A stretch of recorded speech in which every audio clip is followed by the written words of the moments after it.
Hello, folks. Come on up here and drag y'all up a chair. Have I got a story for you tonight? One my daddy told me near about 60 years ago, and he swore on his life it was true. Now, whether you believe it, well, that's your business. But I reckon by the end of it, you might think twice about traipsing around Witches Holler after dark. Now, my daddy was born in 1905, and he lived his whole life on top of Cumberland Mountain in Middle Tennessee.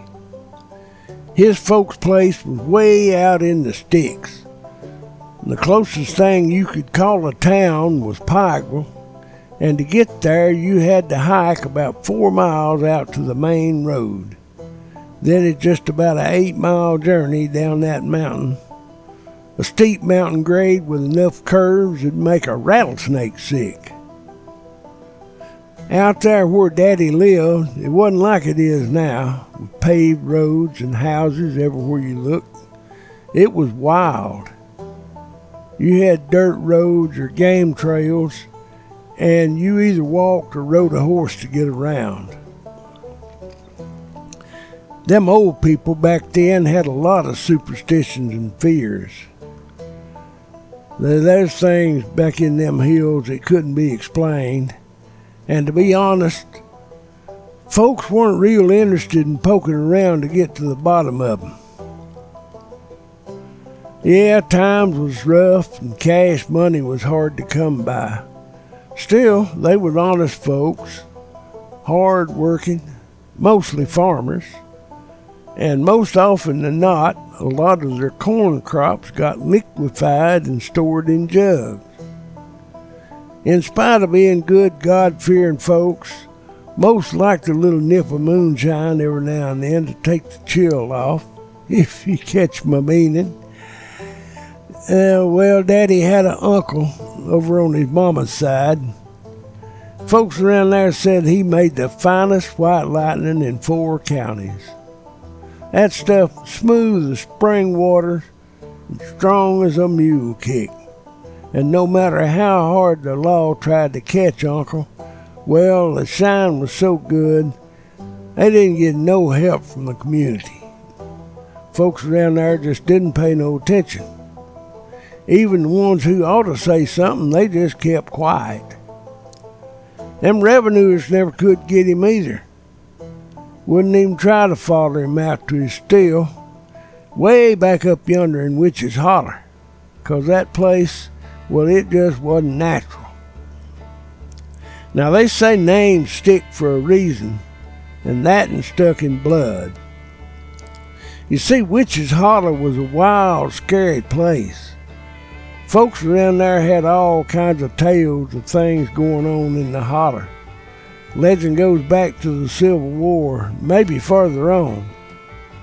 The story goes, back in the day, there was a coven of witches that carried on black magic rituals down there. They blood sacrifices on animals and even humans. It went on for years. Folks around there just plain got tired of it.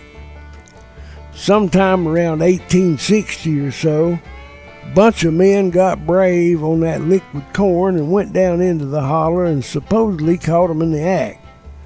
They wiped out the whole coven.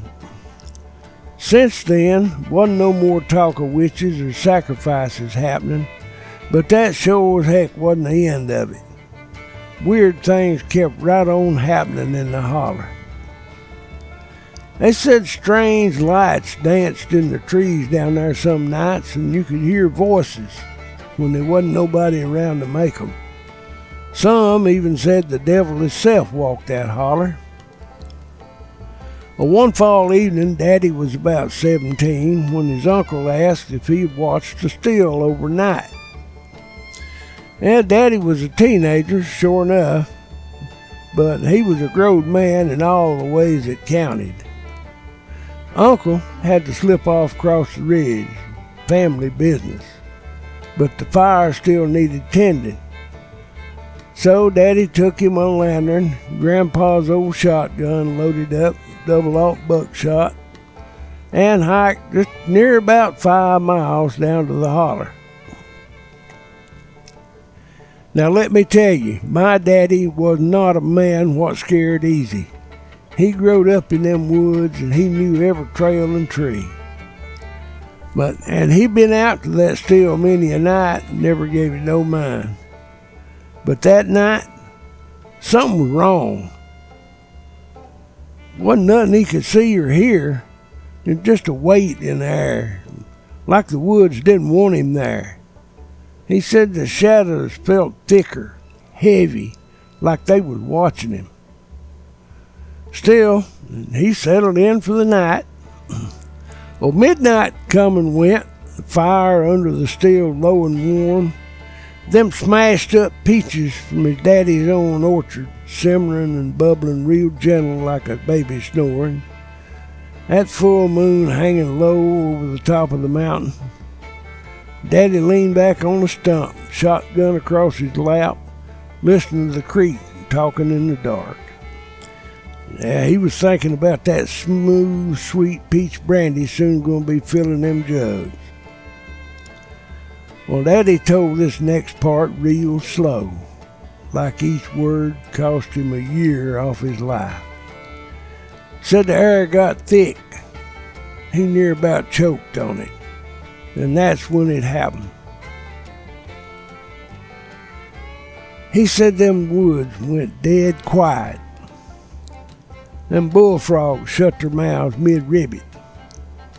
Even the wind laid down like a whipped dog.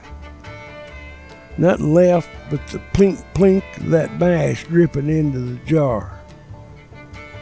Too loud now, like God himself was counting each drop. Then he heard a sound. It wasn't no man, no animal, but it was something low, rumbling, like a growl in the belly of the earth.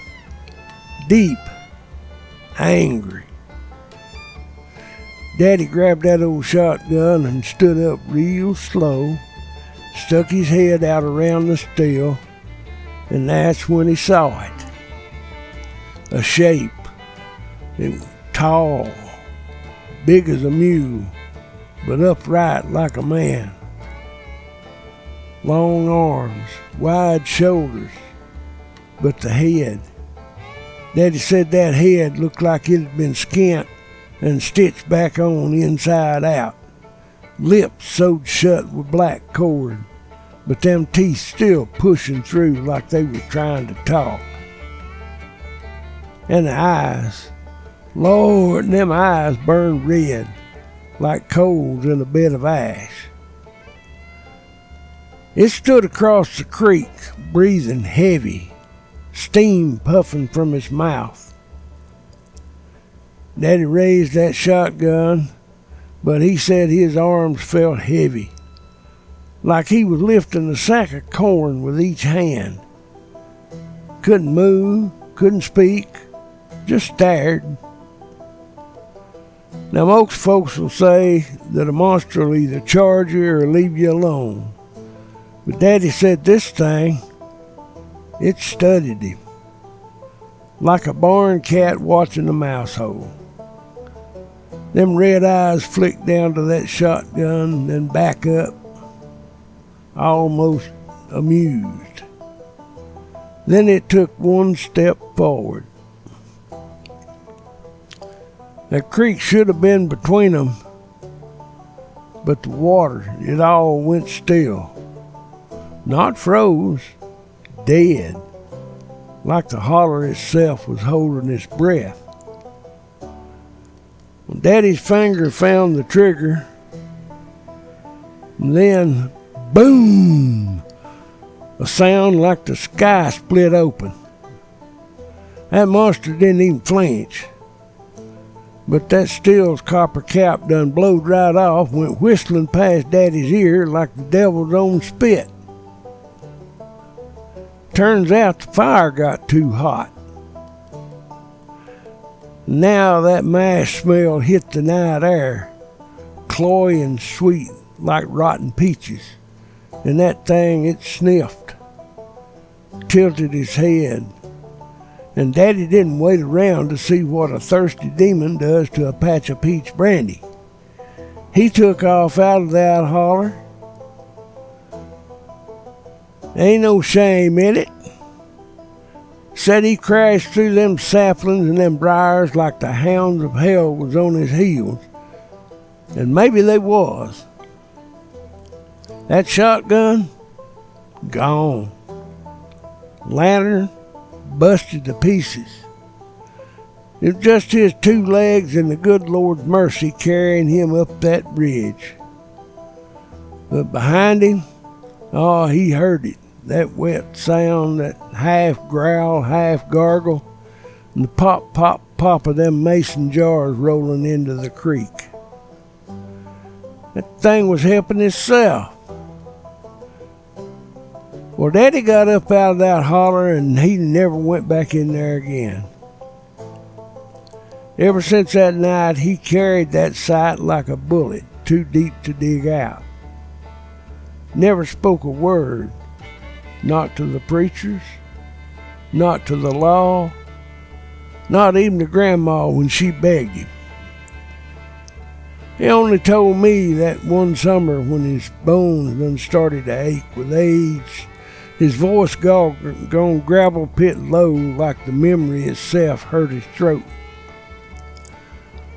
Folks still swear to this day, if you just gotta go down to Witches Holler, best take you a jug of shine and leave it by the water. Most likely it'll be gone for morning. And me, oh, I lived on that mountain for 30 years. I left there 5 months before my 31st birthday, but I ain't never set foot down Witches Holler neither. Not one time. Not with a full moon and not in daylight. 'Cause some parts of that mountain don't take kindly to visitors. So, if you ever find yourself wandering around Beaver Hill up there on Cumberland Mountain, best you keep away from Witches Holler, because even to this day there's things down there that make a brave man worry about the state of his underwear. Of course now, if you do hear something calling your name down there, well, I'll save you a seat at this here porch if you make it back. If you don't, reckon the undertaker will be waiting with the lid open. And the only question he asks anymore is, who's paying the bill? I'm Zebediah Hawkes, and this has been a story from Papa's Porch. I appreciate y'all stopping by. Look, y'all come on back and see me, why don't you? Next time, I want to tell you about my nephew Terry and his encounter with the ghost of Scott's Gulf.